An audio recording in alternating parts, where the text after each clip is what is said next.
All right, everyone. We start off today talking about the very funny incident the other day with the escalator at the UN General Assembly. Link in the description, archived, of course. Trump laughing it off, of course. There are three different layers to this particular story. Layer number one, just the physical layer. This was absolutely a snub at the Trump family. This was not, as the UN originally claimed, the result of the White House videographer saying, "Oh, shut the escalator down. I want to get a couple of shots of them." Bullshit. That didn't happen.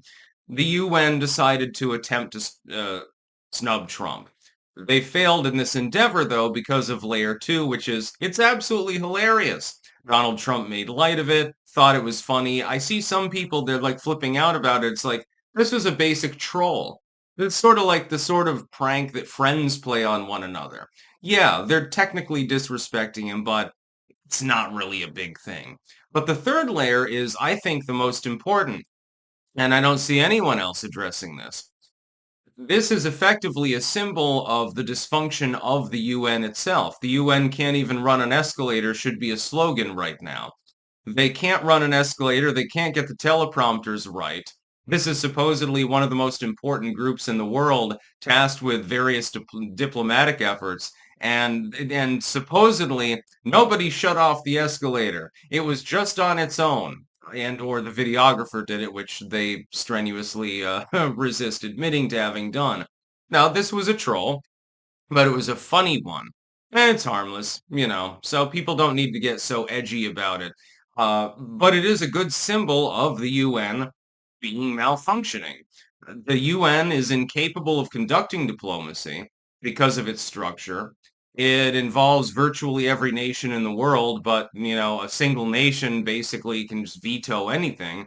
And so nothing ever gets done. There'll be a genocide. Like, look at Darfur, for example.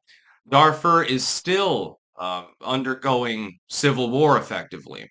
The UN has been involved there since I was in high school.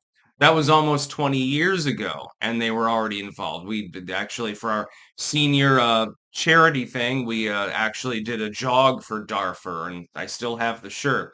It's kind of moth-eaten. Still fits me, though, so I take credit for that.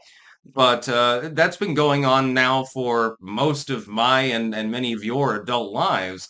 The UN directly involved never did jack shit.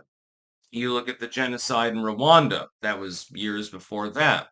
Did the UN actually manage to save a bunch of people, or did they basically prove themselves totally ineffectual in the process? And rebels and ethnic cleansing and stuff like that, it just goes on at a whim because they can't do anything about it.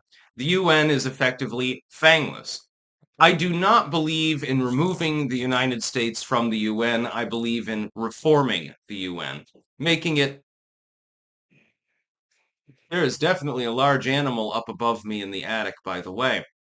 Now, that sounds bigger than a squirrel. Oh God, I'm gonna have an interesting day. I woke up high energy today, and I think that will continue.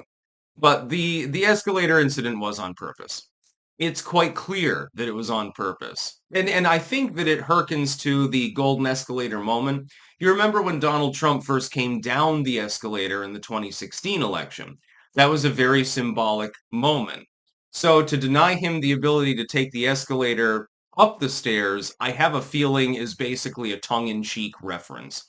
But it was hysterical. It's funny. It's basic disrespect. Like Trump doesn't engage in that behavior himself. So I don't personally see any problem with this. I see an opportunity. Whenever you get problems, try to figure out ways to make them into something that is not a problem. In this particular case, Donald Trump could make his case, and he has made this case tacitly before, but the UN simply doesn't function. It's not working the way that it's intended to work, and probably never will because of the legalese and bureaucracy of Western Europe especially. So he can make that point and then chuckle about it. And he did mention that and the teleprompter actually in his address and seemed to find it actually quite funny more than anything else, which is good. He has a sense of humor, sometimes an overdeveloped one, like the time that he was serving French fries to people. And he clearly did that as a form of tongue in cheek as well. It seems like the sort of person that you'd have a Big Mac with. I suggested the other day to the Secret Service that they should try to convince him once to eat a Whopper instead of a Big Mac just to see what impact it would have on McDonald's stock. I have a feeling it would actually be significant. I mean, he's got the ability at this point to troll multinational corporations and cause double-digit swings in their stock price. So he should probably use that happy power while he's still got it. This is symbolic. To me, when I saw this, I see, Trump being snubbed. Obviously, I can tell he's being snubbed. And I can also tell that it's humorous because it's like, this is really the worst that you can do. He's just going to laugh it off. But the symbolic aspect, I think, is the most serious and the most important because it is literally a representation of what the UN has become. An idea that originally was like, hey, we're going to try to spread peace and solve humanitarian conflicts and organize as an international body, proto-globalism, the idea that it could be used for good as opposed to evil, quickly waned away and it became nothing more than another decrepit bureaucratic institute that doesn't help anyone. It doesn't help any person suffering in the world. Again, look at the people in Rwanda or Darfur or many other places. The Syrians, for example. It's not there to help them.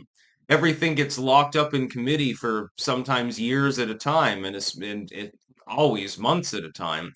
And it works even more slowly than the domestic judicial apparatus, which is also slow. That needs some desperate cleaning out. But the UN is far worse. When a single country can stymie literally any proceeding for any reason, it becomes very difficult to get everyone on board with the same basic concept.